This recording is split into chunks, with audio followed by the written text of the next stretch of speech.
know what March is a time for as much as anything else in sports? Villains. March Madness. You can't have March Madness without just that absolutely despised individual, whether it's a coach or a player. I mean, just look at Duke. There's not a more polarizing entity in all of sports, not just college basketball. The Yankees, Notre Dame, Alabama has certainly been in that mix of late. Duke basketball, Coach K, go back to Christian Laettner in the early to mid-90s. Has there ever been a bigger villain? I mean, guy's got his own 30 for 30 called I Still Hate Christian Laettner. Doesn't get any more villainesque than that.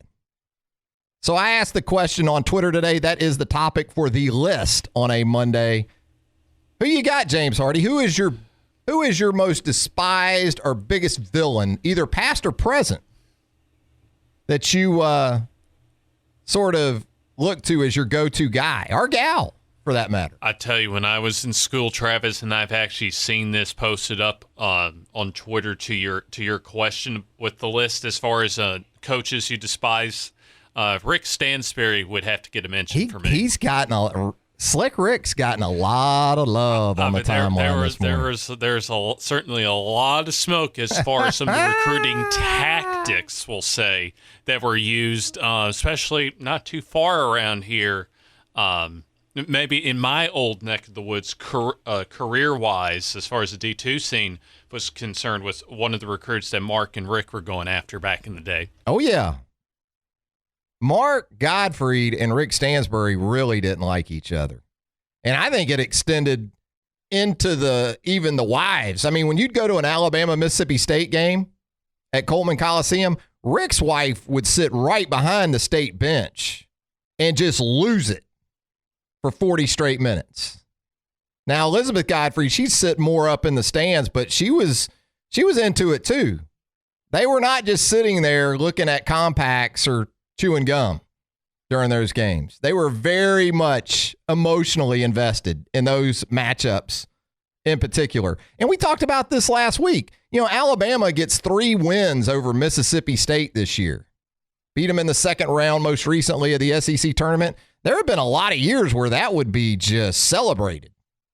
Now, the two programs haven't been what they were of late, but I do think both are on their way back, and that's primarily a couple of the teams why I think the SEC for next year and beyond have a chance to be consistent in terms of their presence of 5, 6, 7 teams getting back into the tournament. But as far as villains go, Rick Stansbury definitely getting a lot of love on the Twitter timeline. Phil Fulmer still gets quite a few mentions here.